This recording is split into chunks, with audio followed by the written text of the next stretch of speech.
When you buy your ticket to see a WWE live event, your expectations are likely somewhat tempered. Sure, you're a little jazzed up to see AJ Styles, Seth Rollins, Braun Strowman, Mojo Rawley, but you know that nothing all too newsworthy is going to take place. Major angle developments and title changes are reserved for when the TV cameras are present. But that's not always the case, especially when championship gold is in play. While it's a rare occurrence, especially in this day and age when house shows are seemingly taken for granted by the majority, there are still odd instances of belts being swapped for the eyes of a few thousand folks only. Okay, and thousands upon thousands more when the smartphone video footage makes it onto social media, but you know what I mean. Starting with the early 1990s, dozens of title switches have taken place in front of an audience in which the most cynical spectators expected none. Here's a look back at the moments when that lightning struck. I'm Adam Pacitti from Cultaholic.com,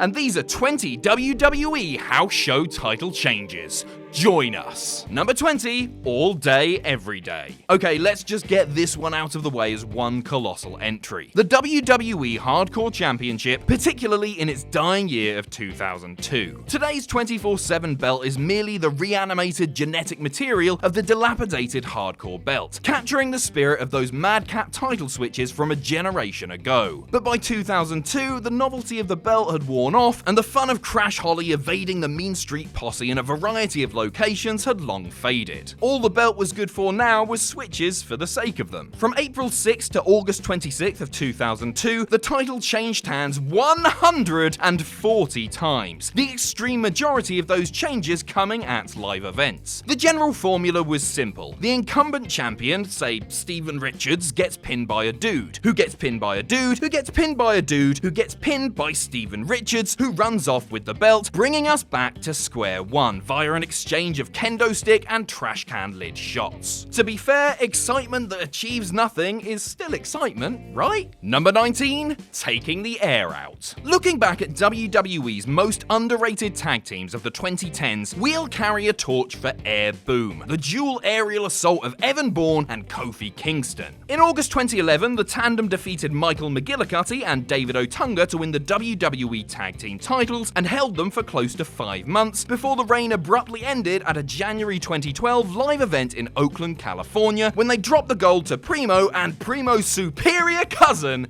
Epico. What had happened was Bourne had violated WWE's wellness policy for the second time during the reign, necessitating a 60-day suspension, and the company opted to run the title switch at the Oakland house show, which was on a Sunday. Oddly enough, WWE brought Bourne to Raw that Monday and had he and Kingston lose to the new champions in a 2-minute match, which begs the question of why didn't they just do the title change on TV? Number 18, Home Sweet Home. Sometimes making up the rules as you go along can be a good thing, or at the very least, it doesn't do the overall situation any harm. Such was the case the night before WWE's Fully Loaded pay-per-view in 1999, when Ken Shamrock, due to transportation problems, failed to appear for a live event at Toronto's immense Sky Dome. He was scheduled to wrestle IC champion Jeff Jarrett, but due to the arising issue, native Ontarian Edge, who was Jarrett's opponent for the next day's pay-per-view, was booked to replace him. Edge was supposed to win the match in order to please the crowd, but the title switch would be nullified since Edge wasn't the scheduled opponent. So, Edge gets the win, Howard Finkel announces him as the new champion, but before Jarrett can make off with the new belt due to the technicality, an audible was called. Jarrett, Agent Jack Lanza, and referee Earl Hebner quietly conferred and agreed that since Jarrett was winning at Fully Loaded, to just do the title switch here and then change it back Sunday. And thus, Edge, to his shock, got to be IC champion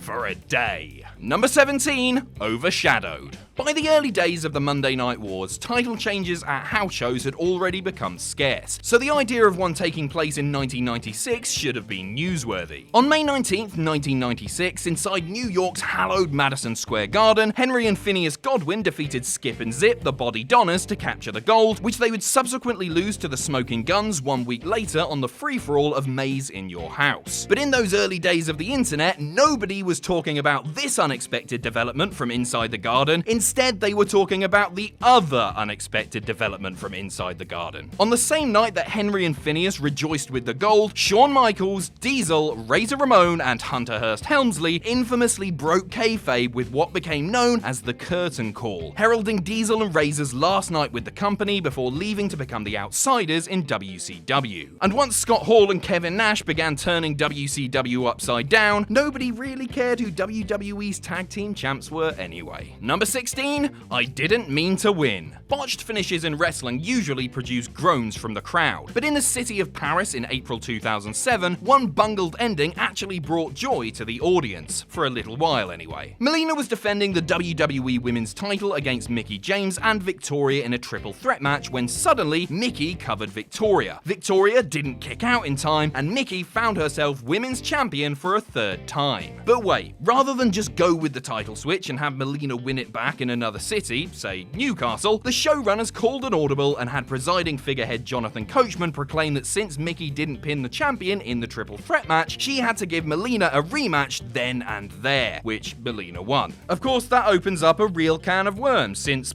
Daniel Bryan didn't beat champion Randy Orton in WrestleMania 30's main event. Perhaps the immediate rematch deal is some sort of French law, but WrestleMania 30 was in New Orleans, home of the French Quarter, so, what am I on about? Number 15, mission accomplished. When you consider how long Mabel, aka Viscera, aka Big Daddy V, aka the apple of Lillian Garcia's eye, was with WWE across various tenures, it's surprising to see just how light his haul of gold is, especially since he was the type of Goliath that McMahon covets like an untapped oil well. Aside from winning the 1995 King of the Ring, Mabel's title history in WWE consists of several minutes as hardcore champion at WrestleMania 2000 and a 2-day run as tag team titleist. During WWE's tour of the UK in the spring of 1994, Mabel and Mo, men on a mission, defeated the Quebecers to win the tag team titles at a live event at London's Royal Albert Hall before dropping the belts back to Jacques and his not at all human partner 2 nights later in Sheffield. While the title switches were later acknowledged on WWE television, footage has been hard to come by. Unless Hidden Gems pulls a rabbit out of its arse, we may never see the biggest win of Mo's career. Number 14, everything's clicking. American wrestling fans in August 1994 likely didn't yet have the internet for reading about every outlandish rumor about the industry, so their knowledge was limited to the wrestling shows themselves, hotlines, and whatever BS your fellow wrestling fan friends make up. Or such was the case on SummerSlam morning in 1994, you could learn about a shocking title change if you tuned in to a popular morning talk show. On the day in which Diesel was scheduled to defend his IC title against Razor Ramon, he and buddy Shawn Michaels showed up on the set of Regis and Kathy Lee sporting the WWE World Tag Team titles. But they weren't the champs, were they? It was on that talk show set that everybody watching learned that Michaels and Diesel had won the belts at a house show in Indianapolis roughly 12 hours earlier from the Head Shrinkers in what seemed like a completely random swap. Man, what is it with 1994 and untelevised tag team title switches? Number 13, 2 shows at once. See, this is what I'm talking about. Predating the UK title swaps and the Click's quest for gold was this little piece of business from January 1994 that was actually quite unusual. On Monday Night Raw's 1-year anniversary show a week earlier, 1-2-3 Kid and Marty Jannetty defeated the Quebecers to win the belts, but Jacques and Pierre chose to cash in their rematch a week later at Madison Square Garden. And this leads to one of the strangest Raw episodes ever.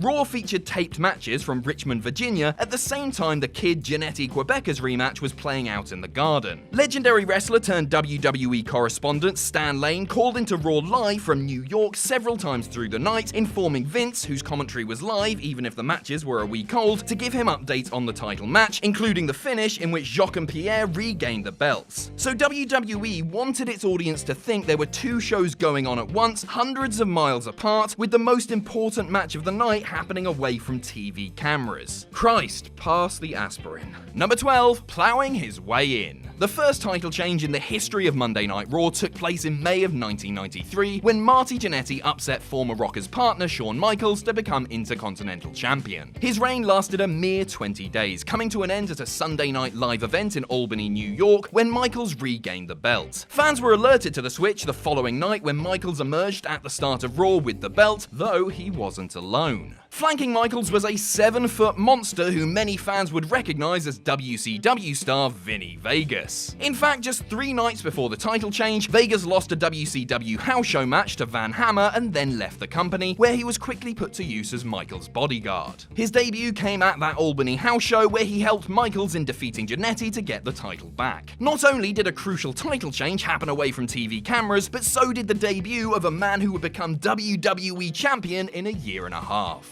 Number 11, excellent overseas adventure. Some believe that Paul London's WWE career soured the very moment he dared smile his way through Vince McMahon's oblivious wander into certain doom that night in June 2007. While his fellow locker room peers all had to stare expressionless at the real star of the show, London cheesed like it was his 9th grade photo day. From there, highlights for the mesmerizing Daredevil are few and far between. He did, however, get one last title reign before his exit from WWE in 2008, though most people didn't get to see any of it. He and partner Brian Kendrick won the Raw Tag Team titles from Lance Cade and Trevor Murdoch during a tour of South Africa in September 2007. They captured the gold on a Wednesday in Cape Town and dropped them back to the Redneck Brawlers 3 nights later in Johannesburg. From there, the team was pretty much just shark chum until Kendrick added "the" to his name and London faded into oblivion as far as WWE goes. Number 10, when in Rome. When Santino Marella made his WWE debut in 2007, he did so in the guise of a fan attending Monday Night Raw in Milan, Italy. He emerged from the crowd where he was supposed to be out of his league and facing IC champion Umaga, only for Bobby Lashley to facilitate the upset of the century, causing Marella to beat the Samoan Brute for the gold. Unique as the moment was, it wasn't the first time a wrestler defined by Italian heritage won a belt in the country. In November 2005, during a time in which WWE was insanely popular in Italia, the company decided to have cruiserweight champion Juventud Guerrera drop the belt to Nunzio at a live event in Rome. The crowd reportedly went berserk for the unexpected title change, and the long-time full-blooded Italians celebrated with the ecstatic fans after jumping the guardrail. Nunzio only held the belt for a week, dropping it back to Juvi at a SmackDown taping in Sheffield, England. Number 9, Eve of Destruction. It's December of 2008 and you're a WWE fan in Ontario. Armageddon's tomorrow night on pay-per-view, but you're not traveling across the border to Buffalo to see the show. However, you've got the next best thing: tickets to a live event at Hamilton's Cops Coliseum the night before. Sure, nothing newsworthy's going to take place, but it's a night out with your chums. Gonna get some oversized beverages, lament the Maple Leafs' decades of futility while watching the matches, and wait, what's this? A title change? Sure enough, in the opening match of this innocuous live event the night before a pay-per-view, CM Punk and Kofi Kingston dropped the Raw Tag titles to The Miz and John Morrison. Now this begs lots of questions, not the least of which, wait, when the hell was CM Punk and Kofi Kingston's Raw Tag Team champions? Apparently this was a thing, shoehorned between why is the American Gladiators guy running the show, and who the hell is Jeremy Piven? Number 8, barely a peep. SummerSlam 2003 was a rather unusual show, a 7-match showcase of several uninteresting matches during a rather dim time in the company's history. More notable than the relative tedium inside the ring that night was who didn't wrestle on the show. Rey Mysterio and Matt Hardy were stuck on the pre-show, while the world's greatest tag team and rising star John Cena were nowhere to be seen. The same could be said for the Intercontinental Champion Christian. Well, it's possible that Christian may have had a match on the show if it weren't for an injury to his on-screen nemesis Booker T. 2 weeks before the pay-per-view, then IC champ Booker needed some time off to rest his badly ailing back, and the decision was made to have him lose the belt to Christian at a random Sunday house show in Des Moines, Iowa. Christian was not issued someone new to feud with in time for the pay-per-view, and his sole appearance on the card was to complain to Eric Bischoff about not having a match. Number 7, least resistance. You can file this one under strange reactions to real-life hiccups. William Regal and Eugene had been Raw's tag team champions since November of 2004 and held the gold through 2005's New Year Revolution, where misfortune reared itself. Eugene badly injured his knee on a simple dropkick spot, rupturing his patella tendon. With Eugene sidelined, WWE could have vacated the belts or maybe done a handicap match, but this? A week after the pay-per-view, WWE held a Raw brand house show in Winnipeg where Regal and a mystery partner would defend the titles against La Resistance. Jonathan Coachman was guest ring announcer for the show and announced Regal's partner himself. For some reason, Coach inserted himself into the match, only to be attacked by a defiant Regal, who then fell victim to Sylvain Grenier and Rob Conway's au revoir. Turns out, Chris Jericho's not the only person from Winnipeg, you idiot. It's also the home of confusing title changes. Number 6, ladder to success. If I were to say a Kliq member defeated the second generation son of a wrestler / promoter in Montreal for WWE Gold, what would be the first thing that comes to mind? That's right, you're thinking of the time Razor Ramon defeated Intercontinental Champion Jeff Jarrett for the belt on May 19th, 1995, aren't you? Well, at least you should be, because near as we can tell, nothing else in the history of time matches that highly specific criterion. Ramon won the belt from Jarrett in Montreal in an untelevised ladder match, held it for 2 days, and then lost it back to Jarrett in the Quebec city of, excuse my pronunciation, Trois-Rivières, which I believe is French for push Sami Zayn harder.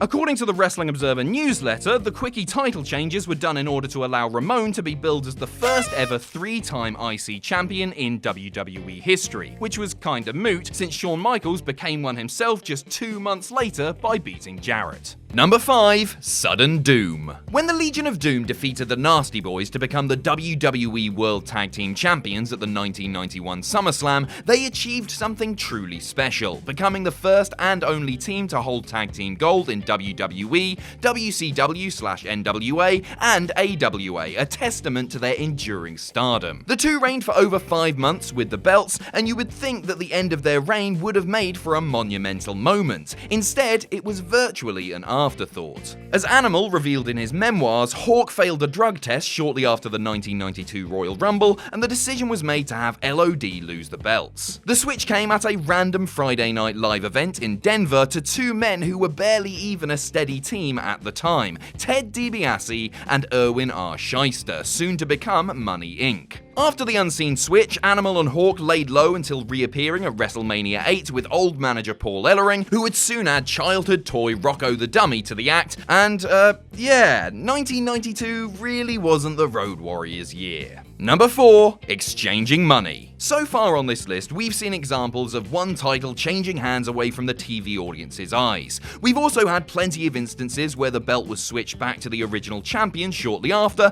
bringing things back to square one. Well, how about a time when there were 3 title changes over a matter of days in 3 different states, all within the same calendar week? And this wasn't some novelty like the Hardcore title either. On June 14th, 1993, in what was technically not a house show, the Steiner brothers defeated Money Inc. to win the World Tag Team titles in a dark match at a TV taping in Columbus, Ohio. 2 days later, DiBiase and IRS got the gold back in Rockford, Illinois, only to drop them on Saturday night in St. Louis back to the Steiners. The apparent idea was to try and use these rapid-fire switches to try and boost house show attendance, which by 1993 had begun sagging like raw egg yolk hanging from a nail. Didn't exactly work, but at least they were trying. Number 3, Springfield Shocker. If you believe that WWE is the alpha and the omega of professional wrestling, then for 2 days in January 1992, the top champion in professional wrestling was the Mountie?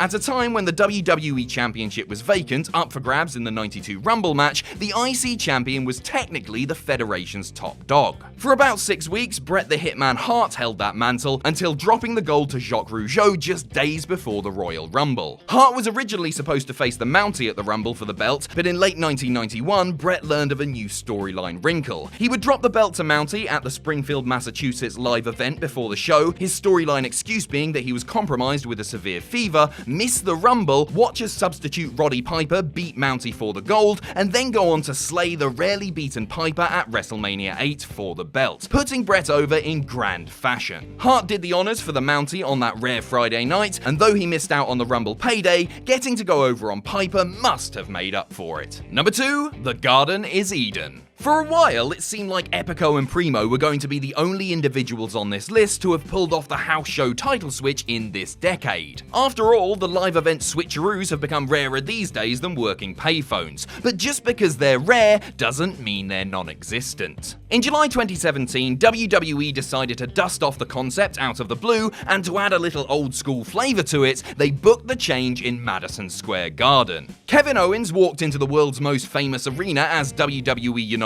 States champion, but he wouldn't walk out with the gold, as AJ Styles felled him to become champion. Earlier that week, Styles had won a Battle Royal on SmackDown to earn the shot at Owens Gold for Battleground later in the month, so come the pay-per-view 2 weeks later, the champion and challenger roles were reversed. Owens regained the belt before the WWE Network crowd anyhow, so this switch was just something for the quaint-minded, like us here at Cultaholic. Number 1. Quick change. In late 1983, the Iron Sheik won the WWE title from valiant hero Bob Backlund via stoppage when a towel of surrender was thrown into the ring. Sheik then dropped the belt inside MSG to Vince McMahon's choice of the next big thing, Hulk Hogan. Over a decade later, WWE attempted to run the same formula once more, but with Backlund in Sheik's role. At the 1994 Survivor Series, Backlund defeated WWE champion Bret Hart via a towel-related stoppage and was being set up to do the honors in the Garden. Vince's newfangled version of Hulk was the 7-foot Diesel, though, as history would show, Diesel was to Hogan what Speed 2 Cruise Control was to Dennis Hopper and the out-of-control bus. But in 1994, 3 nights after Survivor Series, Diesel kicked Backlund in the gut at the sound of the bell, immediately powerbombed him, and scored the title win in a mere 8 seconds. Kevin Nash years later would actually praise Backlund for wearily crawling to the locker room afterward on his hands and knees, acting as though the jackknife had virtually killed him, as it tried to accentuate the power of Diesel. Thanks for watching. Let us know what you think in the comments down below. You can follow us on Twitter at Cultaholic. You can find us on Facebook at facebook.com/Cultaholic. If you enjoy what we do here at Cultaholic, you can pledge to us on Patreon. That's patreon.com/Cultaholic. And most importantly, don't forget to hit subscribe and join us.